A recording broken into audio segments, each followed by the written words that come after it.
রাজধানীর আদি প্রভু বাড়িতেও আজ সমারোহে অনুষ্ঠিত হয় মায়ের অষ্টমী পুজো। বহু প্রাচীন এই প্রভু বাড়ির পুজো পদ্ধতি একটু আলাদা। বৈষ্ণবাচারে এখানে পূজিত হন দেবী। সেই পুজোর রীতিনীতি বেশ কিছুটা ব্যতিক্রমী।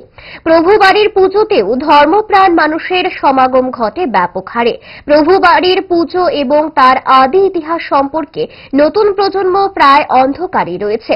ঠিক কিভাবে শুরু হয়েছিল প্রভু বাড়ির পুজো, কত পুরুষের হাত ধরে আজকের দিনে পূজিত হচ্ছেন দেবী দুর্গা, প্রভু বাড়ির আদি ইতিহাস এবং ঐতিহ্যের রূপরেখা সংবাদ মাধ্যমের সামনে তুলে ধরলেন প্রভু বাড়ির দায়িত্বে থাকা পুরোহিত মাধবেন্দ্র গোস্বামী। দেখুন।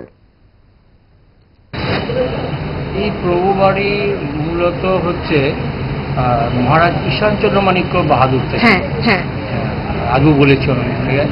ঈশানচন্দ্র মাণিক্য বাহাদুর আমার পূর্বপুরুষ বিপিন বিহারী প্রভু গোস্বামীকে গুরু করেছেন, গুরু করে এখানে স্থাপিত করেন।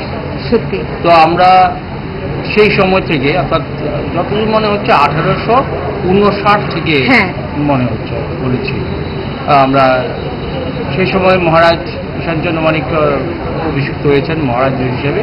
সেই সময় থেকে আমরা আজ অব্দি আছি।